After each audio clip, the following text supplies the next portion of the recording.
it's Afro Jesus, and I'm bringing you a new series called Uncovering Hidden Talent, where I'm going to be going through the main leagues such as La Liga, Premier League, and Serie A, and the main nationalities such as Portugal, Brazil, and Spain, and also England. And I'm going to be finding players who you probably won't have recognised on FIFA Ultimate Team, who are very underrated, but they are very good players as well. Their stats don't really resemble how good they are. You sort of have to try them out in the game. And I'm going to be spending no more than 300 coins on each player. And this week I've created a Premier League team in the 3-4-3 formation, as I find this formation really effective because the left midfielder and the right midfielder and act as wing backs, and three at the back is really solid. So I'll start off. I've got Robert Green in goal, probably my favourite keeper on Ultimate Team so far that I've used. Better than Julio Cesar, better than any keeper that I've used really, better than Reina in the Premier League because he's so good at saving one-on-ones.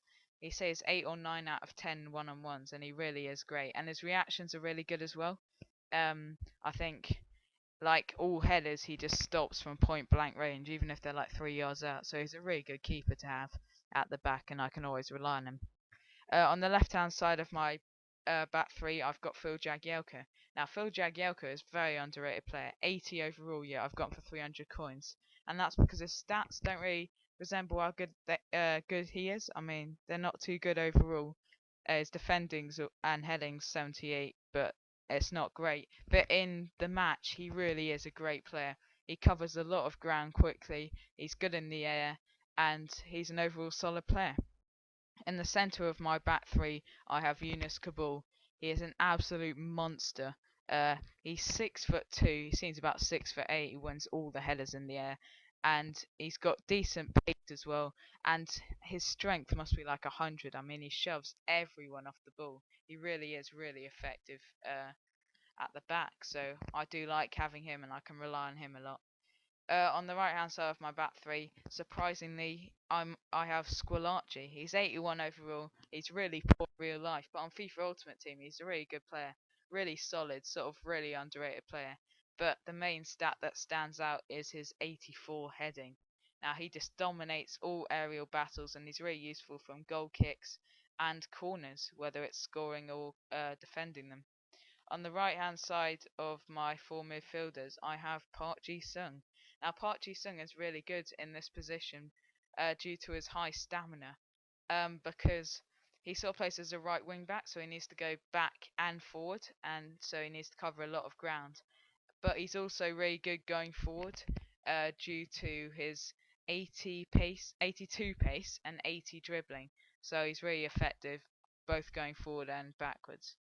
Jamie O'Hara is a great player because he sits just in front of the back four, protecting the back four, and he has 74 defending, which is pretty solid.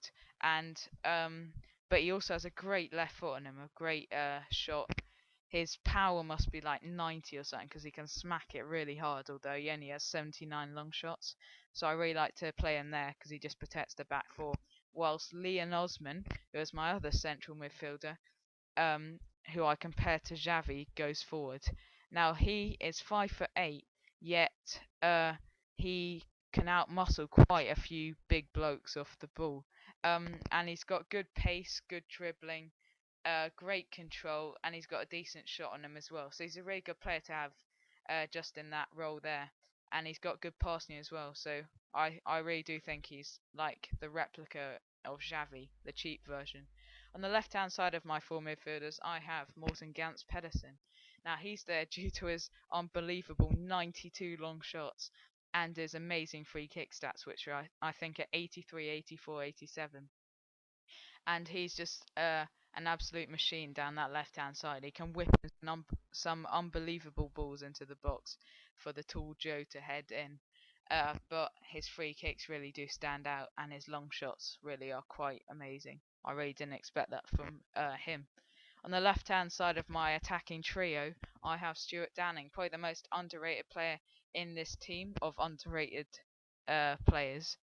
and that is because he's just really solid in all aspects of his stats. 79 pace, 78 shooting, 79 passing, and 83 dribbling. I mean, that's the perfect stats for a left winger that you really want. And he's got a really good finesse shot on him, like an unbelievable finesse shot, as you'll see in the highlights of the players, which I recommend you staying for as they'll be coming up soon.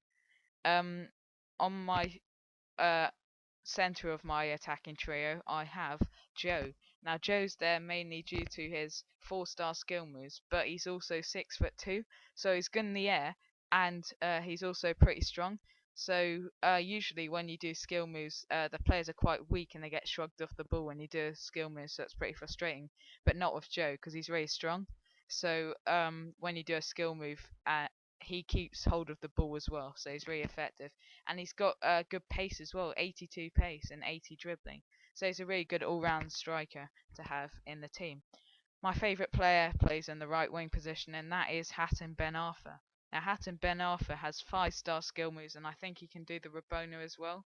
And he has a great left foot on him as well. But he's probably the most fun to play with, as I do like busting out the skill moves. And he's a really good player, really fun to play with, and I do recommend him. He's probably my favourite player in this squad.